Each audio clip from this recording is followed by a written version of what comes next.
नमस्कार। इस वक्त हम हैं अयोध्या में और अयोध्या की बात होती है तो एक नाम अपने आप ही चर्चा में आ जाता है और वो है शरीफ चाचा का। लावारिस लाशों के वारिस कहे जाते हैं शरीफ चाचा। तो आज अयोध्या में हम मौजूद हैं उनके घर पर। उनके बेटे मोहम्मद सगीर हमारे साथ हैं। वो बताएंगे कि ये पूरी कहानी कैसे शुरू हुई, किस तरीके से, क्या एक ऐसा कौन सा हादसा हुआ जिसकी वजह से शरीफ चाचा लावारिस लाशों के वारिस बन गए। तो सगीर साहब, बहुत बहुत स्वागत है आपका। जी, जी, नमस्कार आप।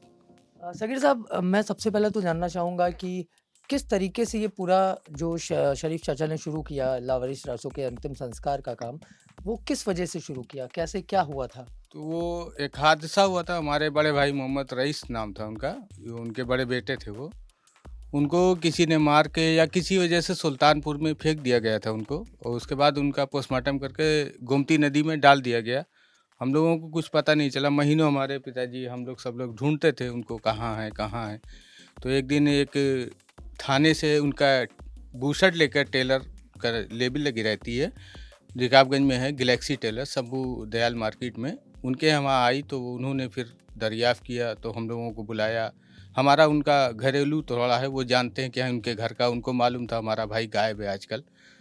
तो उन्होंने बुलाया तो गैलेक्सी टेलर के तो पता देखा गया, तो पहचाना गया। तो पिताजी तो एकदम वहीं बेहोश हो गए देख कर के कि ये तो हमारे बेटे का। हम लोगों ने भी पहचाना कि हमारे बड़े भाई का कपड़ा है। तब से पिताजी ने ये अहद ले लिया, ये कसम खाई कि अब कोई भी लावारिस में इस तरीके से नहीं फेंका जाएगा। वो किसी धर्म का हो या किसी मज़हब का हो, उससे हमको नहीं मतलब है। ना उनके लिए कोई हिंदू है, ना मुसलमान, सब हैं इंसान। सगीर साहब, मुझे जानकारी मिली करीब 25,000 लावारिस लाशों का अंतिम संस्कार अब तक कर चुके हैं और अभी पिछले साल ही उन्हें पद्मश्री से भी सम्मानित किया गया है। जी।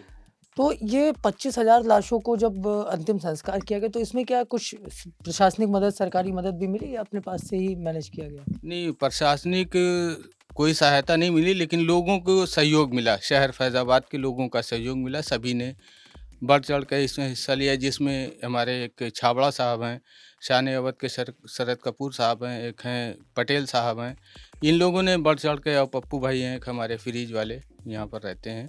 बढ़ चढ़ के उन लोगों ने हिस्सा लिया इसमें, उनका साथ देते थे, पैसे भी देते थे, लगाते थे। लेकिन मुश्किलें बहुत आईं, परेशानी बहुत आईं, लेकिन करते रहे। उनके अंदर एक जुनून था, एक जज़्बा था, करते रहे, करते रहे, करते रहे।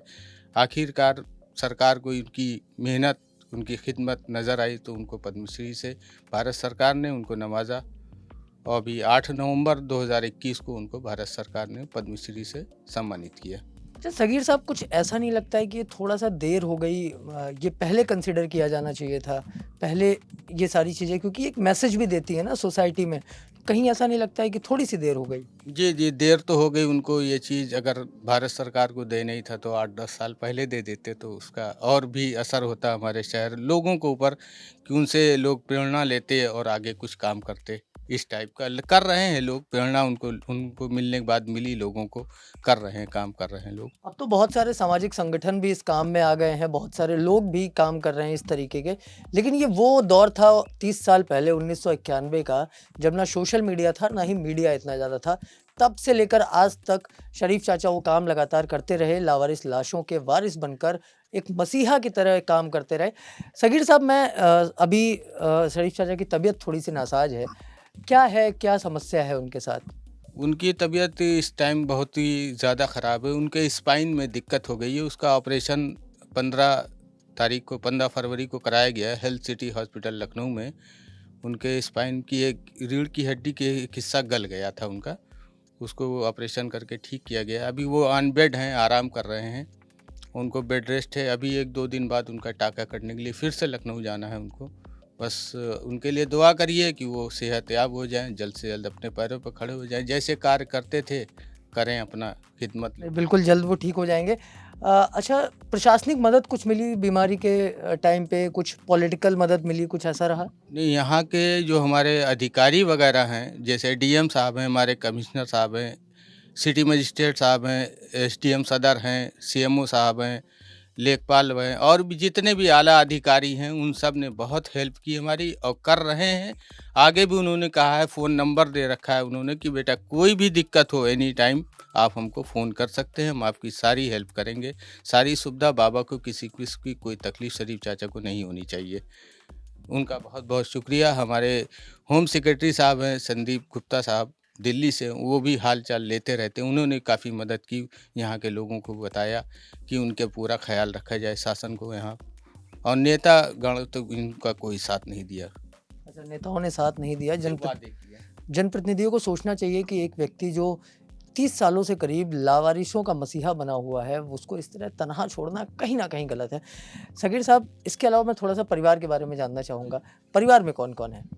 परिवार में हम हैं, हमारा एक छोटा भाई है, एक हमारा बेटा है और 2 बेटियां हमारी। हमारा एक भाई और था, वो भी अभी 3 साल पहले एक्सपायर हो गया, ब्रेन हेमरेज हो गया। उनकी 4 बेटियां हैं, उन सब की भी जिम्मेदारियां हम ही लोगों के ऊपर है, दोनों भाइयों पर। पिताजी तो 85 ईयर के हो गए हैं, कुछ करते नहीं। उनका जो समाज सेवा वाला काम है वो भी अब हमको ही देखना पड़ता, क्योंकि वो इस समय अस्वस्थ हैं, लेटे हुए हैं। इसलिए जैसे भी है 13-14 लोगों का परिवार है हमारा। चलिए, बहुत अच्छा। सगीर साहब, मैं आप एक सामाजिक कार्यकर्ता हैं, अपने पिताजी जो काम आपके पिताजी कर रहे थे उसको आप आगे बढ़ा रहे हैं। चुनाव का वक़्त चल रहा है, मैं बस एक लाइन में ये समझना चाहूँगा कि आने वाली जो भी सरकार रहे, आपको क्या लगता है किन मुद्दों पर सबसे पहले उसे काम करना चाहिए? अब इसके बारे में तो राजनीति के बारे में हम नहीं, क्या ये राजनीति नहीं, मतलब आम समस्याएँ जो जिनसे लोग 2-4 होते होंगे, अयोध्या को लेकर के क्या बेहतर सरकार कोई भी किसी की भी रहे, चाहे वो भाजपा की रहे, सपा की रहे या कोई और रहे, क्या काम करना चाहिए? यहाँ की सड़कें, यहाँ के कुछ और विकास कार्य जो आपको लगता है काम होना चाहिए? नहीं, विकास तो इस सरकार में भी हुआ है, ऐसा नहीं है। उसको विकास होना चाहिए। सबसे ज़्यादा ज़रूरी है यहाँ के जो गरीब हैं उनके स्वास्थ्य को लेकर के, उनके लिए उनको काम करना चाहिए। जो गरीब हैं बेचारे नहीं इलाज करा पाते हैं, इधर उधर भागते हैं, गरीबों का ज़्यादा वो करना चाहिए। जो लावारिस हैं, गरीब हैं, बेसहारा हैं, उनका ख्याल करना चाहिए। हालांकि इस सरकार में कोई ऐसी दिक्कत नहीं है, उन्होंने किया है और यहाँ का विकास भी कर रहे हैं। बिल्कुल, विकास कर रहे हैं और स्वास्थ्य को लेकर के और काम करने की ज़रूरत है अयोध्या में।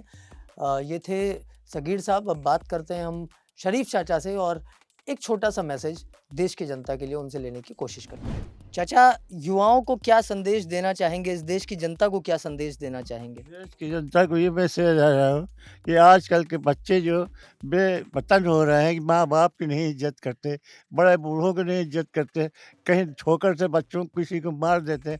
ये अदब चाहिए उनको कि हम कुछ छोटे हैं, अदब से रहें। जैसे हम लोग हमारे दादा दादी अब्बा अब्बा करके आए वैसे हम करें, ताकि हम लोग कभी नाम हो।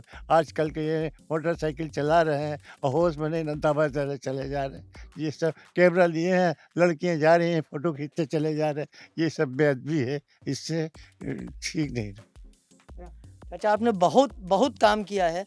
हम चाहेंगे कि लोगों से आप अपील करें कि वो भी इस तरीके के काम करते रहें, इंसानियत की सेवा करते रहें। ताकि मैं पूरी जनता से अपील कर रहा हूँ, इस काम को इसी तरह से करते रहें ताकि भाईचारा बना रहे और इंसानियत का दौर बना रहे।